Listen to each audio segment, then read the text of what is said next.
Hello everyone, welcome back to Arms Digital. हम लोग कर रहे हैं 45 डेज में 45 सभी इंपॉर्टेंट टॉपिक्स का क्विक रिवीजन। आज का जो हमारा टॉपिक है वो है magnetic force on a charge particle. और ये टॉपिक काफी इंपॉर्टेंट है कंसिडरिंग जो मैग्नेटिज्म का पूरा पार्ट है इलेक्ट्रोमैग्नेटिज्म में। और आज हम लोग डिस्कस करेंगे एक बहुत ही बेसिक प्रॉब्लम का और समझेंगे कि इसको कैसे परफेक्ट वे में टैकल करें। वो है ये क्वेश्चन जिसमें इलेक्ट्रिक फील्ड मैग्नेटिक फील्ड आपको परेशान कर रहा है काफी टाइम से। ठीक है, इलेक्ट्रिक फोर्स मिक्स हो जा रहा है, मैग्नेटिक फोर्स मिक्स हो जा रहा है, किसका फोर्स कहाँ डायरेक्शन है। I have seen a lot of problem with this, जिसकी वजह से मैंने इस टॉपिक को स्पेशली पिक किया है अभी इस वीडियो के लिए कि इलेक्ट्रिक फोर्स और मैग्नेटिक फोर्स को कैसे हैंडल करें। तो आज के वीडियो के बाद आपको ये डेफिनेटली क्लियर हो जाएगा ये दोनों फोर्सेस को कैसे साथ में हैंडल करें।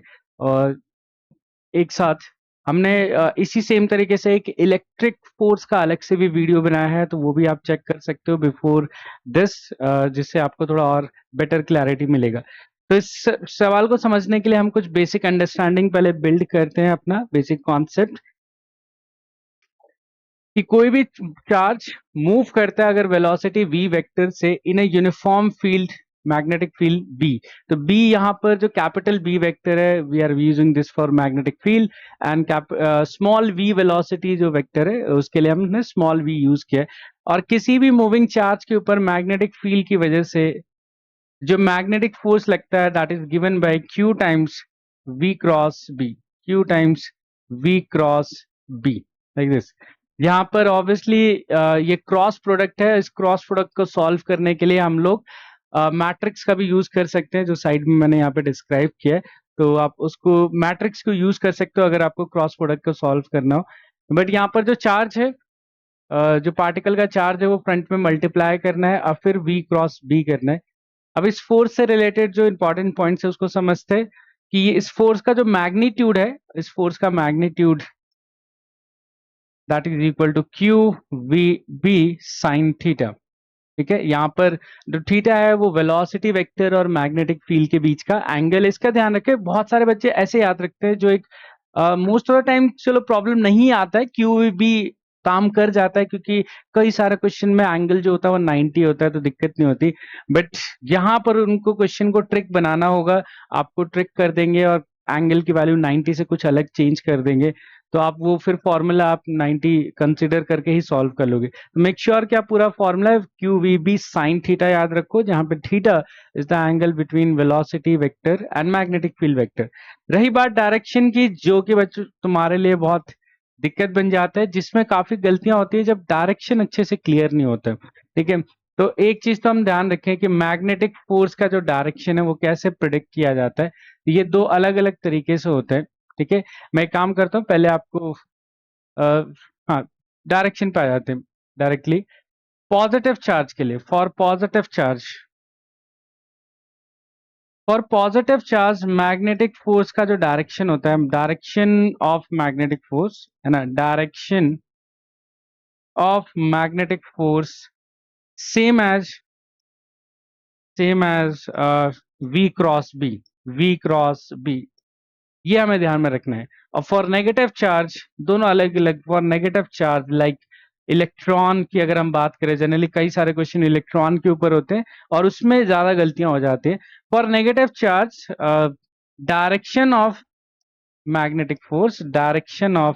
मैग्नेटिक फोर्स जो होता है वो क्या होता है, ऑपोजिट होता है, opposite to V cross B. जिधर भी वी क्रॉस बी आएगा उसके ऑपोजिट होगा। और हम वी क्रॉस बी का डायरेक्शन कैसे लगा निकालते हैं, right hand thumb rule use करके, जो हमने वेक्टर प्रोडक्ट में सीख रखा है। तो राइट हैंड थंब रूल या स्क्रू रूल हम यूज करेंगे वी क्रॉस बी निकालने का। एक बार वी क्रॉस बी पता चल गया किस साइड है, तो फिर हम देखेंगे चार्ज पॉजिटिव है कि नेगेटिव है। एक बार लुक जरूर लेंगे कि चार्ज पॉजिटिव है कि नेगेटिव। अगर चार्ज पॉजिटिव है तो जिधर वी क्रॉस बी आया उधर ही मैग्नेटिक फोर्स का डायरेक्शन है। और अगर चार्ज नेगेटिव है तो वी क्रॉस बी के एग्जैक्ट ऑपोजिट, अगर V cross B right side है तो एग्जैक्ट ऑपोजिट लेफ्ट साइड में आपका मैग्नेटिक फोर्स होगा। ये बहुत जरूरी है कि आप साइन के फंक्शन को समझो। यहाँ पे जो चार्ज है वो डिसाइड करता है कि मैग्नेटिक फोर्स का डायरेक्शन किधर होगा। इसी के साथ हमने जो और पढ़ रखा है, जो आप प्रीवियस वीडियो में देख सकते हो, वो है इलेक्ट्रिक फोर्स। तो अगर सिमिलर वे में इलेक्ट्रिक फोर्स को डिस्क्राइब करें कि इलेक्ट्रिक फोर्स चार्ज पर कैसे लगता है, तो इलेक्ट्रिक फोर्स भी ऐसे ही है। फॉर पॉजिटिव चार्ज तो सिमिलर है, पॉजिटिव चार्ज इलेक्ट्रिक फील्ड का डायरेक्शन जो होता है सेम एज इलेक्ट्रिक फील्ड। इसमें इलेक्ट्रिक फील्ड के सेम आता है, V क्रॉस B जैसा कुछ नहीं होता। इसमें इलेक्ट्रिक फील्ड ही जिस डायरेक्शन में, उसी डायरेक्शन में फोर्स आ जाता है। और negative charge for negative charge जो आपका इलेक्ट्रिक फोर्स है opposite to electric field, opposite to electric field. और इसकी वैल्यू कितनी आती है, इलेक्ट्रिक फोर्स की वैल्यू कितनी आती है, Q इंटू ई। तो इलेक्ट्रिक फील्ड की वजह से किसी चार्ज पर फोर्स लगता है Q इंटू ई, और उसका डायरेक्शन डिसाइड होता है पॉजिटिव और नेगेटिव चार्ज से। पॉजिटिव तो सेम आएगा इलेक्ट्रिक फील्ड के, नेगेटिव तो ऑपोजिट आएगा इलेक्ट्रिक फील्ड के। मैग्नेटिक फोर्स कितना होता है, Q into V cross B या QVB sine theta magnitude wise. और इसका direction positive and negative charge के लिए, अगर पॉजिटिव चार्ज है तो V क्रॉस B जिस साइड होगा उसी डायरेक्शन में होगा, अगर नेगेटिव चार्ज है तो V क्रॉस B के क्या होगा, ऑपोजिट होगा। ठीक है, अब अगर किसी रीजन में ये इलेक्ट्रिक एंड मैग्नेटिक फील्ड दोनों प्रेजेंट है, तो मूविंग चार्ज के ऊपर ये दोनों फोर्स लगेंगे। तो मूविंग चार्ज के ऊपर जो टोटल फोर्स लगेगा उसको हम बुलाते हैं लॉरेंस फोर्स। ठीक है, due to electric and magnetic field, दोनों का कंबाइन जो टोटल फोर्स आएगा, और वो हम ऐसे लिख सकते हैं Q फोर्स। तो ये रहा electric force Q into E, ये हमारा इलेक्ट्रिक फोर्स है, और ये हो गया Q into V cross B, ये आपका मैग्नेटिक फोर्स है। ठीक है, ये जो टोटल वेक्टर एडिशन है ये कहलाता है लॉरेंस फोर्स। तो force on a charge, on a moving charge due to both electric and magnetic field. ठीक है, कुछ चीजें याद रखेंगे मैग्नेटिक फील्ड या मैग्नेटिक फोर्स से रिलेटेड, कि यहाँ पर जो मैग्नेटिक फोर्स है वो ऑलवेज परपेंडिकुलर आएगा, है ना। मैग्नेटिक फोर्स ऑलवेज परपेंडिकुलर होगा to the velocity vector, and magnetic force always perpendicular होगा to the magnetic field vector. Very important point है रिलेटेड टू आपका जो मैग्नेटिक फोर्स है, क्योंकि इलेक्ट्रिक फोर्स में ऐसा नहीं होता है। तो मैग्नेटिक फोर्स ऑलवेज परपेंडिकुलर होता है वेलोसिटी वेक्टर के, एंड ऑलवेज परपेंडिकुलर होता है किसके, मैग्नेटिक फील्ड वेक्टर के, because of this cross product property. तो क्रॉस प्रोडक्ट की प्रॉपर्टी की वजह से जो मैग्नेटिक फील्ड है वो परपेंडिकुलर आता है। तो ये आपको हेल्प करता है कई जगह डायरेक्शंस को प्रिडिक्ट करने में। ऑल्सो क्योंकि इसमें मैग्नेटिक फोर्स ऑलवेज वेलोसिटी के परपेंडिकुलर है, तो दो चीजें एकदम क्लियर हो जाती है। पहला, work done by magnetic force always zero आएगा, work done by magnetic force always zero होगा। Power delivered by magnetic force always zero आएगा। ये चीज आप ध्यान में रखोगे कि work done by magnetic force on a moving charge is zero, power delivered by magnetic force on a moving charge is also zero. अब क्योंकि वर्क डन और पावर डिलीवर दोनों जीरो है, इसका मतलब जो मैग्नेटिक फोर्स है वो स्पीड चेंज नहीं कर सकता। तो जब भी किसी चार्ज पर मैग्नेटिक फोर्स लगेगा तो इसका स्पीड जो है वो चेंज नहीं होगा। ये कुछ और पॉइंट्स ध्यान में आप लोग रख सकते हैं। नेक्स्ट कुछ स्पेशल केसेस ले लेते हैं चार्ज पार्टिकल के मोशन का। तो इसमें तीन कैटेगरीज आती है जो आपको बहुत क्लियर याद रखना है कि वेलोसिटी वेक्टर और मैग्नेटिक फील्ड वेक्टर के बेसिस पर हम ये याद रखते हैं कि चार्ज पार्टिकल का मोशन कैसा होगा। तो पहली कैटेगरी, अगर दोनों परपेंडिकुलर है, मतलब दोनों के बीच में कितना एंगल है, 90 है, तो इस टाइप में जो रिजल्टेंट मोशन आता है वो कैसा आता है, सर्कुलर मोशन आता है। ठीक है, कैसा मोशन आता है, सर्कुलर मोशन आता है। आपका charge particle complete circular motion करता है। इस सर्कुलर मोशन का जो रेडियस आता है, वो रेडियस की वैल्यू कितना आता है, सर्कुलर मोशन का रेडियस जो कि इंपॉर्टेंट, दैट इज एम या M we by Q B. ठीक है, M we by Q B हमारा फॉर्मूला है radius of the moving charge in a circular motion. ये मैग्नेटिक फील्ड की वजह से आता है। इसको चाहो तो ऐसे भी लिख सकते हो P बाई क्यू बी, जहां पर P जो है वो मोमेंटम है, तो M इंटू वी मोमेंटम हो गया। चाहो तो आप मोमेंटम को और इलेबोरेट करके लिख सकते हो 2 मास काइनेटिक एनर्जी अंडर रूट में डिवाइडेड बाई क्यू बी। ये बहुत जरूरी फॉर्मूला है। ठीक है, रेडियस का आप लोग ये तो याद रखते हो, ये इन जनरल सब लोग याद रखते हैं, बट ये भी याद रखो या आप ऐसे भी लिख सकते हो इस रेडियस को। बहुत सारे सवाल इसके ऊपर होते हैं, इस इंपॉर्टेंट है वेरी। और इसको चाहो तो कुछ क्वेश्चंस में और इलेबोरेट करके लिख सकते हैं अंडर रूट 2m और काइनेटिक एनर्जी को लिखा जा सकता है q delta v divided bye qb। अब यहाँ पे डेल्टा v क्या है? पोटेंशियल डिफरेंस, नॉट स्पीड या change in speed, this is potential difference. ठीक है, पोटेंशियल डिफरेंस। तो ये चार फॉर्मूले आपको याद होने चाहिए रेडियस के, कैसे भी करके। ठीक है, इसमें आपका कोई भी एक्सक्यूज नहीं होना चाहिए, चारों याद रखना है। ये स्पीड के टर्म में है, ये मोमेंटम के टर्म में है, ये काइनेटिक एनर्जी के टर्म में है, और ये आपका पोटेंशियल डिफरेंस के टर्म में अगर सवाल में जब भी आते हैं। रेडियस हो गया। इसके अलावा अगर आपको टाइम पीरियड चाहिए कि कितना टाइम लगता है एक रेवोल्यूशन को करने में, तो उसका आंसर है 2πm/qb। अगेन वेरी इंपॉर्टेंट कि कंप्लीट रेवोल्यूशन करने में उसको कितना टाइम लगता है, 2πm/qb। आप देख सकते हो ये जो टाइम पीरियड है वो स्पीड के इंडिपेंडेंट है, मतलब इट डजंट मैटर कि कितनी स्पीड से मूव कर रहा है, उसका टाइम पीरियड जो है वो इंडिपेंडेंट ऑफ स्पीड है। तो हायर स्पीड से आ रहा है, स्लोअर स्पीड से आ रहा है, उससे फर्क नहीं पड़ेगा, उसको सेम टाइम लगेगा अपना सर्कुलर मोशन कंप्लीट करने में। It only depends on strength of magnetic field, mass and charge. इसी का अगर आप फ्रीक्वेंसी निकालना चाहो तो आप 1/t कर सकते हो इफ यू वांट की कैलकुलेट की नंबर ऑफ रेवोल्यूशन कितने होंगे, या जिसको हम फ्रीक्वेंसी बोलते हैं पर सेकेंड। तो आप रेसिप्रोकल कर सकते हो। अगर आपको एंगुलर फ्रीक्वेंसी निकालना है तो आप 2π/t भी कर सकते हो। तो आप टाइम पीरियड याद रखो, जब भी एंगुलर फ्रीक्वेंसी की जरूरत पड़ेगी आप रेसिप्रोकल 2π/t कर देना इस तरह से। दूसरा केस, अगर वेलोसिटी वेक्टर और मैग्नेटिक फील्ड वेक्टर दोनों आपस में पैरेलल है, जिसपे उतने ज्यादा क्वेश्चन नहीं है बट बीच बीच में आपको दिख जाएगा। अगर ये दोनों पैरेलल है, वेलोसिटी वेक्टर और मैग्नेटिक फील्ड दोनों पैरेलल है, तो होता है क्या है कि फॉर्मूले में जो क्रॉस प्रोडक्ट है वही जीरो हो जाएगा, और क्रॉस प्रोडक्ट जीरो हो गया तो आपका मैग्नेटिक फोर्स भी कितना हो जाएगा? जीरो। तो under the influence of this case आपका मोशन कैसा होगा? स्ट्रेट लाइन होगा, क्योंकि कोई फोर्स ही नहीं है। और जब भी किसी पे कोई फोर्स नहीं लगता है तो ऑब्वियसली वो स्ट्रेट लाइन मोशन करता है according to the Newton first law of motion. तो इस केस में आपका जो चार्ज पार्टिकल है मैग्नेटिक फील्ड की वजह से, फोर्स ना लगने की वजह से स्ट्रेट लाइन मूव करेगा। Third and the last category की अब जीरो भी नहीं है, मतलब पैरेलल भी नहीं है, परपेंडिकुलर भी नहीं है, किसी एंगल पर है। ये वेलोसिटी वेक्टर है, ये मैग्नेटिक फील्ड वेक्टर है, दोनों के बीच थीटा एंगल है इस तरह से। तो ये ना ही जीरो है ना ही 90। जीरो है तो स्ट्रेट लाइन मोशन, 90 है तो सर्कुलर मोशन। अगर थीटा एंगल है तो there is something called helical motion. तो इस केस में जो मोशन होता है वो कैसा आता है? Helical motion. और हेलिकल मोशन कैसे दिखता है आप ऐसे इमेजिन कर सकते हो, लाइक दिस, स्प्रिंग की तरह। आप स्प्रिंग इमेजिन करो, स्प्रिंग देखा ना सबने, तो वो जो स्प्रिंग का कॉइल का स्ट्रक्चर होता है उसको हेलिकल या हेलिक्स बुलाते हैं। और अगर कोई पार्टिकल उसके अलोंग, हेलिक्स के अलोंग मूव करे तो हम उसको हेलिकल मोशन बोलते हैं। तो इस केस में जो मोशन आता है वो क्या होता है? हेलिकल मोशन आता है। अब इस मोशन से रिलेटेड दो चीजें याद रखनी होती है। एक तो पिच, जो कि नया टर्म है आपके लिए, तो ये कई बार दिमाग से निकल जाता है, तो पिच ध्यान में रखें। तो पिच क्या होता है कि अगर कोई पार्टिकल हेलिक्स के अलोंग मूव कर रहा है तो एक टाइम पीरियड में, जैसे यहां से शुरू किया उसने, एक टाइम पीरियड बाद वो कहीं ना कहीं ऐसे जाकर पीछे से घूमते हुए आएगा और यहाँ पे फिर रिटर्न करेगा। तो एक टाइम पीरियड में वो कितना डिस्टेंस आगे बढ़ जाता है, मतलब ये हेलिक्स के अलोंग चलते चलते ये इस तरह से कुछ हेलिक्स मोशन कर रहा है, तो एक टाइम पीरियड के अंदर देखो, तो यहाँ पे इसका टाइम पीरियड खत्म हो जा रहा है। एक सर्कुलर मोशन या एक कंप्लीट ऑसिलेशन यहाँ से शुरू किया, फिर इसको ट्रेस बैक किया, ट्रेस बैक किया, ट्रेस बैक किया, और देखो यहाँ पर इसका सर्कुलर मोशन खत्म, एक कंप्लीट सर्कल हो गया।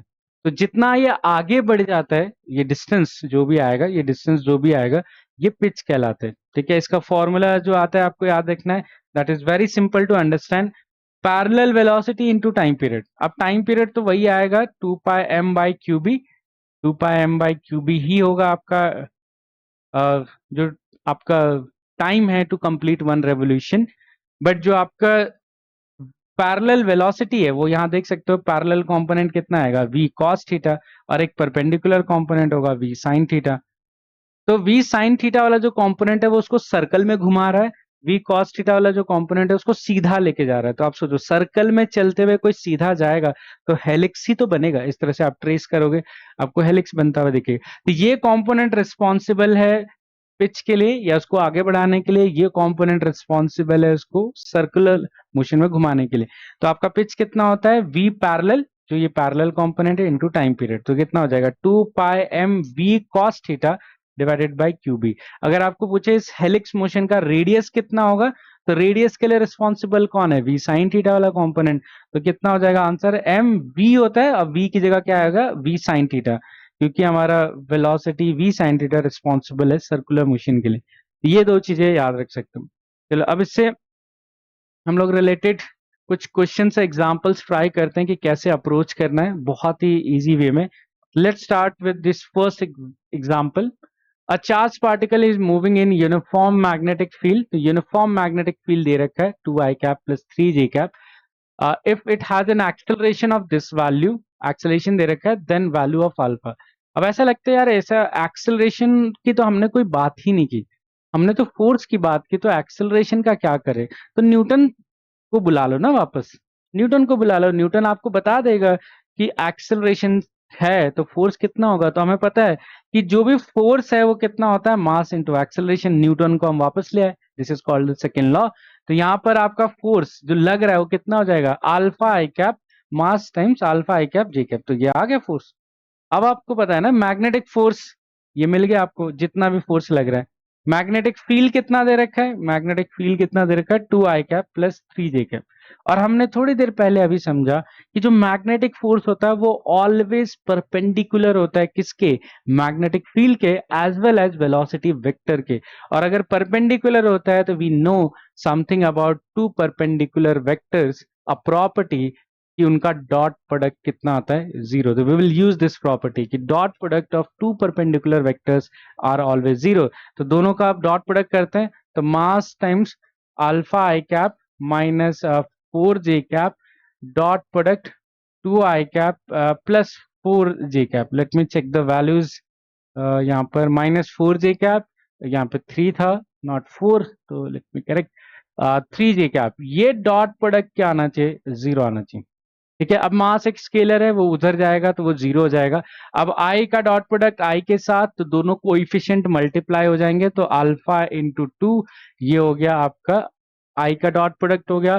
फिर प्लस करके हम लोग जे का डॉट प्रोडक्ट जे के साथ करते हैं, तो इधर कोइफिशिएंट है -4, इधर कोइफिशिएंट है +3, तो ये कोएफिशिएंट का प्रोडक्ट किया। तो ऐसे ही आगे हम करते जाते हैं, डॉट प्रोडक्ट हम लोग करते हैं इक्वल टू जीरो। तो अब देखो यहाँ से 2 alpha minus 12 equal to zero, तो अल्फा की वैल्यू कितनी आ गई 6। तो हमने यहाँ पे जो प्रॉपर्टी यूज किया वो है परपेंडिकुलर होना, फोर्स जो मैग्नेटिक फोर्स है परपेंडिकुलर होता है मैग्नेटिक फील्ड से एंड वेलोसिटी से। तो समटाइम्स अगर कभी वेलोसिटी वेक्टर भी दिया हो, आप परपेंडिकुलर करके डॉट प्रोडक्ट जीरो कर सकते हो।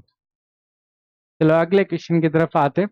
To particles X and Y having equal charge, तो ध्यान देंगे इस पे, इक्वल चार्ज, ठीक है, पहले पॉइंट कर लेंगे, इक्वल चार्ज है, are being accelerated through the same potential difference, again same potential difference mark कर देंगे। They enter a normally they enter normally in a region of uniform magnetic field and describe circular path of radius r1 and radius r2। अब यहाँ पे normally का मतलब नहीं कि चुपचाप अंतर आ गया, नॉर्मली का मतलब यहाँ पे परपेंडिकुलर डायरेक्शन में। तो ये बताना चाहते हैं कि दोनों चार्ज पार्टिकल एक मैग्नेटिक फील्ड रीजन था वहां पर परपेंडिकुलर डायरेक्शन में एंटर किए। हमें पता है कि जब भी वेलोसिटी और मैग्नेटिक फील्ड परपेंडिकुलर होते हैं तो आपका चार्ज पार्टिकल का मोशन कैसा होता है, सर्कुलर। और उस सर्कुलर पाथ का रेडियस दे रखा है R1 R2 दोनों के लिए। आपको पूछा है इनका मास का रेशियो क्या होगा। ठीक है, चलो करते हैं, पहले रेडियस का फॉर्मूला लिखते हैं। रेडियस का फॉर्मूला हमारे पास बहुत सारे हैं, m we by Q B. अगर मैं चारों अभी जैसे रिकैप कराऊं, p by Q b equal to √2m k by Q b, और लास्ट वन जो हमने लिखा था 2m q delta v divided by Q b. आपको चारों में से जो मोस्ट रेलेवेंट फॉर्मूला है वो यूज करना होगा, और ये चीज आपको कोई रटवा नहीं सकता कि इसमें ऐसा ही आएगा, आपको क्वेश्चन पढ़ के ही देखना पड़ेगा। तो जैसे यहाँ पे हम क्वेश्चन पढ़े तो देखो जो इन्फॉर्मेशन दिए वो वाला फॉर्मूला यूज करो। यहाँ पे दे रखा है ना सेम पोटेंशियल डिफरेंस, तो पोटेंशियल डिफरेंस वाला फॉर्मूला कौन सा है, ये वाला, तो आप ये वाला फॉर्मूला यूज करोगे। सेम काइनेटिक एनर्जी दिया होता तो ये यूज करते, सेम मोमेंटम दिया होता तो ये यूज करते, सेम स्पीड दिया होता तो ये यूज करते। तो डिपेंडिंग ऑन द क्वेश्चन आप आइडेंटिफाई करो आपका अप्रोप्रिएट फॉर्मूला। अभी के लिए हमारे केस में जो रेडियस का फॉर्मूला हमें यूज करना पड़ेगा that is 2m charge q delta v divided by Q B. अब चेक करते हैं कि दोनों पार्टिकल्स के लिए क्या क्या चीजें सेम है, ताकि वो रेशियो में अपने आप डिवाइड हो जाए। तो हमें पता है दोनों के लिए चार्ज सेम है, तो चार्ज सेम, इस साइड भी charge same. Magnetic field same, क्योंकि दोनों सेम मैग्नेटिक फील्ड में एंटर किए हैं नॉर्मल डायरेक्शन में। और पोटेंशियल डिफरेंस आपको अलग से बताया, क्या हो गया, सेम। तो ये सारी चीजें दोनों के लिए अगर सेम है, तो अगर हम रेशियो लिखते हैं R1/R2, तो क्या आएगा, अंडर रूट में 2 तो सेम होगा दोनों के लिए, वो तो डिवाइड हो जाएगा। मास बचेगा सिर्फ m1/m2, यही बचेगा ना, m1/m2। चार्ज सेम है, चार्ज सेम है, डेल्टा V सेम है, B सेम है, सब डिवाइड होके बचेगा सिर्फ अंडर m1/m2। तो इसका मतलब m1/m2 का जो रेशियो है वो किसके बराबर हो जाएगा, R1/R2 का whole square. Very easy question, ठीक है, आराम से कर सकते हो। आपको बस अप्रोप्रिएट फॉर्मूला चुनना पड़ेगा इन चारों में से कि कौन सा यूज करना। अब ये यूज करते तो तुम कंफ्यूज हो जाते कि क्या करना है यहाँ पे पोटेंशियल डिफरेंस का। आधे लोग यही याद रखते हैं सिर्फ रेडियस का, नहीं, चारों याद रखो एक साथ। जो सवाल में गिवन है उसके अकॉर्डिंग फॉर्मूला सेलेक्ट करो, फिर आपको कोई दिक्कत आएगी नहीं, आपका सीधा आंसर आ जाएगा। तो मैं यहाँ पे निकालना था x/y का रेशियो, तो m1/m2 कितना आ गया, R1/R2 का होल स्क्वायर, कितना आया था, हाँ, R1/R2 का होल स्क्वायर आ गया इसमें। ठीक है, चलो एक और सवाल प्रैक्टिस करते हैं ताकि ये कॉन्क्रीट हो जाए। Proton, deuteron and alpha particle with same kinetic energy, दिख रहा है, सेम काइनेटिक एनर्जी बोल दिया। अरे तो सेम काइनेटिक एनर्जी बोला है तो आपको याद रखना है ना कि रेडियस का फॉर्मूला कौन सा यूज होगा, काइनेटिक एनर्जी वाला, नॉट अब पोटेंशियल वाला थोड़ी यूज होगा। एंटर से uniform magnetic field at right angle, देखो बता दिया आपको, राइट एंगल पे एंटर किया मतलब उनका मोशन कैसा होगा, सर्कुलर मोशन होगा in a magnetic field. The ratio of radius, आपको रेडियस का रेशियो पूछा है तीनों पार्टिकल का, ठीक है, द रिस्पेक्टिव सर्कुलर पाथ का रेशियो पूछा है। तो कुछ पहले बेसिक इंफॉर्मेशन निपटा लेते हैं। प्रोटॉन, न्यूट्रॉन एंड अल्फा, मास और चार्ज। मैं एक काम करता हूँ, इलेक्ट्रॉन भी लिख देता हूँ इनकेस इलेक्ट्रॉन के लिए कभी सवाल आया तो इनका मास चार्ज का देखो रेशियो। अगर प्रोटॉन का मास m लेते हो, प्रोटॉन का मास m लेते हो, तो न्यूट्रॉन का मास, बेसिकली प्रोटॉन और न्यूट्रॉन जो है उसका अप्रोक्सीमेटली सेम मास लेते हुए, तो हम न्यूट्रॉन का मास कितना लेंगे, 2m, क्योंकि न्यूट्रॉन में एक प्रोटॉन होता है एक न्यूट्रॉन होता है, तो दोनों का सेम होता है अप्रोक्सीमेटली, तो इसलिए 2m। और अल्फा में कितने होते हैं, 2 प्रोटॉन और 2 न्यूट्रॉन होते हैं, तो कुल मिला के 4, तो 4m। बट जो इलेक्ट्रॉन का मास है वो इनसे कंपेरेबल नहीं हो पाएगा। इलेक्ट्रॉन का मास आपको लिखना पड़ेगा me something which is very less than compare to m, very very less compare to m, बहुत स्मॉल मास होता है कंपेयर टू प्रोटॉन। तो इसका ध्यान रखना है, इसमें m नहीं लिख देना। प्रोटॉन और इलेक्ट्रॉन का चार्ज सेम एंड ऑपोजिट होता है, चार्ज की वैल्यू सेम होती है, ना कि मास की वैल्यू, ठीक है, ध्यान रख। वैसे ही प्रोटॉन के अब चार्ज की बात आते हैं। प्रोटॉन पे अगर चार्ज, इलेक्ट्रॉनिक चार्ज E लेते हैं, तो ड्यूट्रॉन पे आएगा ऑल्सो E, क्योंकि ड्यूट्रॉन पे है तो प्रोटॉन एक ही, दूसरा तो न्यूट्रॉन है। और अल्फा पे कितना आएगा, 2e, क्योंकि इस पे 2 प्रोटॉन है और 2 न्यूट्रॉन है, तो 2 प्रोटॉन का चार्ज। बट इलेक्ट्रॉन पे जो चार्ज आता है वो भी माइनस में ही आता है, बट मैग्नीट्यूड में लिखोगे तो E के बराबर ही आएगा, इलेक्ट्रॉनिक चार्ज के बराबर ही आएगा, बट मास सेम नहीं आता। ये डेटा आपको पता होना चाहिए। अब देखो रेशो पे आ जाते हैं। पहले अप्रोप्रिएट फॉर्मूला हमने सेलेक्ट किया और आपको फॉर्मूला जैसे रिमाइंड हो गया कि हमें फॉर्मूला ये यूज करना है। जैसे ये फॉर्मूला आ गया आपके दिमाग में, नाउ अब हम रेशियो निकालेंगे। पहले कौन कौन चीजें सेम है वो देख लेते हैं। तो इनका काइनेटिक एनर्जी सेम है ना, kinetic energy same, magnetic field same, because दोनों सारे सेम मैग्नेटिक फील्ड में एंटर किए। तो जो रेडियस का प्रोपोर्शनैलिटी है वो बचा क्या, ऊपर बचा मास, नीचे बचा चार्ज, ये सब में सेम नहीं है, सबके अलग अलग है। तो चलो रेशियो निकाल लेते हैं।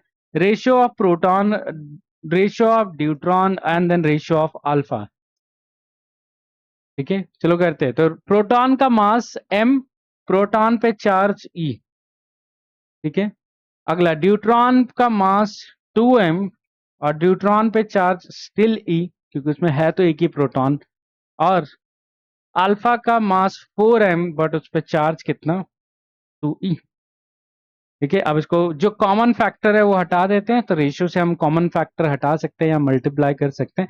तो सब में से √m कॉमन आ रहा है, सब में से नीचे से e कॉमन आ रहा है, तो यहाँ बचा 1, ठीक है, यहाँ बचा √2, यहाँ पे भी देखो 4 का √2 हो जाएगा, 2 से 2 डिवाइड हो जाएगा, ये कितना बचा 1। That is the ratio of radius अगर सबकी काइनेटिक एनर्जी क्या है, सेम है, विच इंडिकेट कि ड्यूट्रॉन का रेडियस सबसे बड़ा है, फिर उसके बाद प्रोटॉन और अल्फा का दोनों का रेडियस क्या होगा, सेम होगा। चलो हम अपने ऑप्शन से मैच कर लेते हैं। इसमें तो हमारा आया है देयर रिस्पेक्टेड, तो देयर देखते हैं, पहले हमें प्रोटॉन चाहिए, फिर ड्यूट्रॉन चाहिए, फिर अल्फा चाहिए, तो हमारा रेशियो आंसर हो जाएगा डी, 1:√2:1। एक बार केयरफुली देख लेना कि किस ऑर्डर में पूछा है ना, मैंने भी ऑर्डर चेक कर लिया, नहीं तो सिली मिस्टेक ना हो जाए। हमारा ऑर्डर ऐसे ही है, प्रोटॉन, ड्यूट्रॉन एंड अल्फा, बहुत इजीली कर सकते हो। अगर आपने अप्रोप्रिएट फॉर्मूला सेलेक्ट कर लिया फिर तो कहानी खत्म हो जाएगी। ओके, मास, अगला question, charge particle Q mass kinetic energy E enters uniform perpendicular uniform magnetic field to its velocity. तो परपेंडिकुलर टू वेलोसिटी आपको पहले ही मेंशन कर दिया, मतलब डायरेक्शन कैसा होगा या मोशन कैसा होगा, circular, and undergoes a circular arc of radius r. Which of the following curves represent the variation of r with kinetic energy? यहाँ देख रहे हैं काइनेटिक एनर्जी गिवन है, तो हम रेडियस का कौन सा फॉर्मूला यूज करेंगे, अगेन काइनेटिक एनर्जी वाला फॉर्मूला यूज करेंगे इस तरह से। अब मुझे ग्राफ प्लॉट करना है रेडियस में और काइनेटिक एनर्जी में, रेस्ट ऑफ द क्वांटिटीज को कांस्टेंट मानना है, तो काइनेटिक एनर्जी और रेडियस में। तो हम क्या करेंगे, जो हमारे ग्राफ में y एक्सिस पे टर्म है जैसे कि r है, तो मैं इस फॉर्मूले में r को रिप्लेस कर दूंगा y से, ठीक है, r को रिप्लेस कर दिया y से, बाकी रेस्ट ऑफ द टर्म रहने दो वैसे, 2m, और जो x एक्सिस पे क्वांटिटी है जो कि काइनेटिक एनर्जी है उसको रिप्लेस कर दूंगा x से, ताकि मैं फंक्शन बना पाऊं टू प्रिडिक्ट कि मेरा ग्राफ कैसा आएगा। तो जो y एक्सिस पे r उसको y से रिप्लेस कर दिया, काइनेटिक एनर्जी x एक्सिस पे उसको x से रिप्लेस कर दिया, बाकी सारी चीजें कांस्टेंट है तो I am not worried about them.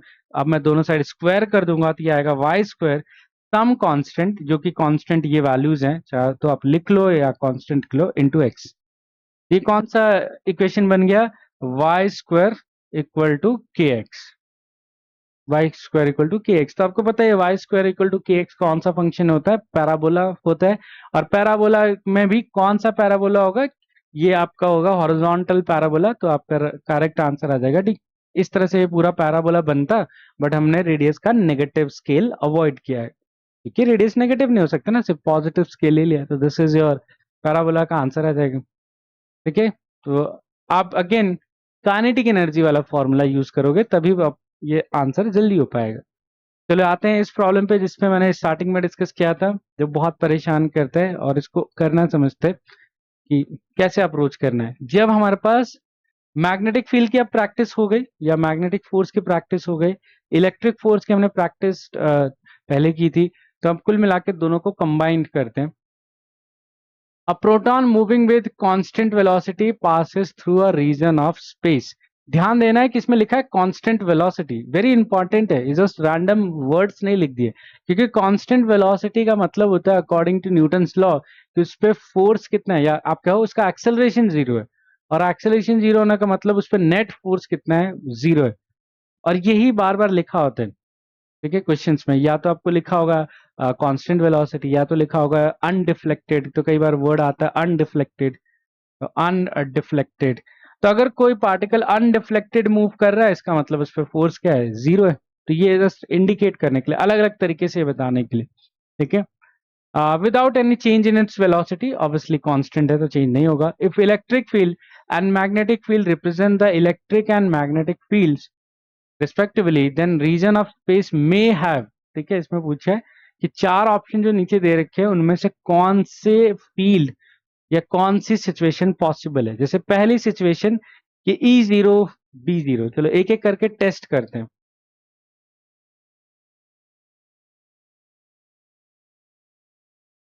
ठीक है, पहली सिचुएशन E0 B0, तो अगर किसी रीजन में इलेक्ट्रिक फील्ड जीरो है तो आपका इलेक्ट्रिक फोर्स भी जीरो है, क्योंकि वो Q इंटू ई होता है, तो इलेक्ट्रिक फोर्स नहीं लगेगा।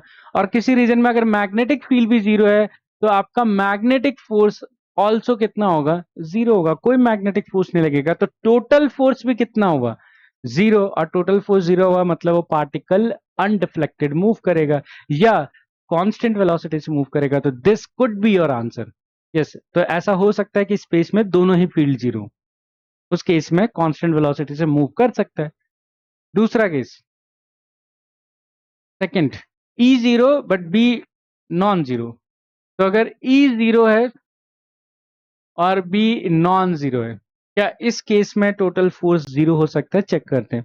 अगर ई जीरो है तो इतना तो पक्का है कि इलेक्ट्रिक फोर्स क्या हो गया? जीरो है, क्योंकि इलेक्ट्रिक फील्ड ही नहीं है तो electric force zero. But B जो है नॉन जीरो है, तो क्या अभी भी जीरो हो सकता है? यस। अब ऐसे मानो कि अगर आपका मैग्नेटिक वेलोसिटी वेक्टर और मैग्नेटिक फील्ड दोनों पैरेलल हो जाते हैं, याद है पैरेलल हो जाते हैं। पैरेलल का केस आपको बताया था, जब दोनों पैरेलल होते हैं तो इस केस में मैग्नेटिक फोर्स भी क्या होता है? जीरो आता है। तो अगर आपका मैग्नेटिक फोर्स जीरो नहीं है बट पैरेलल है तो स्टिल आपका मैग्नेटिक फोर्स जीरो आएगा, और इस केस में वापस से टोटल फोर्स कितना आ सकता है? जीरो आ सकता है। तो this could be your answer, कि ऐसा हो सकता है कि आपका जो स्पेस है उसमें ये सिचुएशन हो सकती है कि इलेक्ट्रिक फील्ड जीरो हो बट मैग्नेटिक फील्ड जीरो ना हो, बट ये पैरेलल हो सकती है जिसकी वजह से टोटल फोर्स जीरो हो। ठीक है, चलो ये दोनों पॉसिबल है। थर्ड ट्राई करते हैं। Electric field non zero, electric field non zero but magnetic field zero. चलो इसको देखते हैं कैसे अप्रोच मारना है।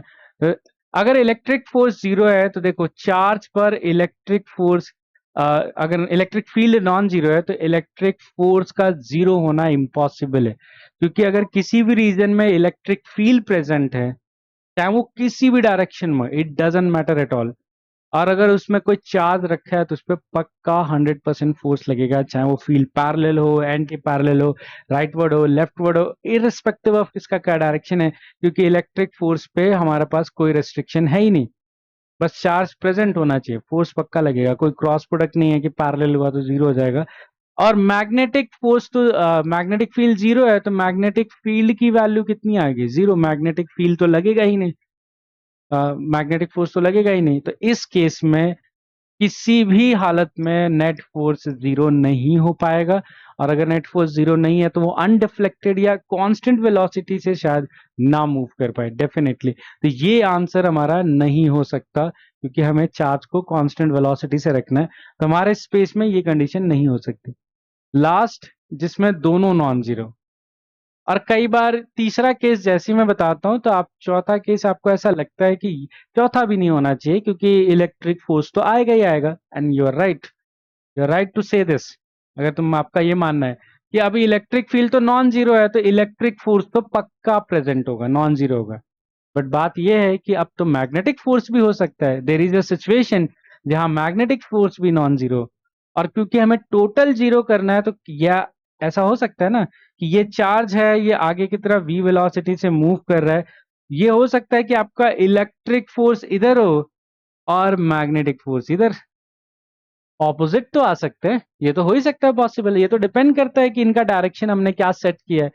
तो हम क्या करें कि डायरेक्शन इस तरीके से सेट करें ताकि ये दोनों ऑपोजिट डायरेक्शन में आ जाए। तो ये एक दूसरे को क्या कर सकते हैं? Cancel out, they can cancel it out. और अगर ये कैंसिल आउट कर सकते हैं तो उस केस में, तो अगर if electric and magnetic force equal and opposite हो गए तो उस केस में आपका नेट फोर्स फिर क्या आ जाएगा? जीरो। और ये केस स्टिल पॉसिबल है, तो इस केस में भी जीरो किया जा सकता है। And this is how you approach any question जो दोनों फील्ड की वजह से हो। ठीक है, तो इस केस में हमारा आंसर क्या क्या पॉसिबल है? तो ए भी पॉसिबल है, बी भी पॉसिबल है, सी पॉसिबल नहीं है, डी पॉसिबल है। तो ए बी और डी आना चाहिए, तो ए बी डी हमारा सी आंसर सही होगा। ठीक है, मैं आपको एक और करके दिखाता हूँ, परेशान मत हो। चलो एक और करके देखते हैं, ठीक है, इस चीज के लिए फिर से हम लोग लगा लेते हैं यहाँ पर question. A proton is moving undeflected, देखिए वर्ड अनडिफ्लेक्टेड, अब घुमा दिया इन्होंने बातों को, कांस्टेंट वेलोसिटी से हटा के अनडिफ्लेक्टेड कर दिया, बट बात अभी भी सेम है।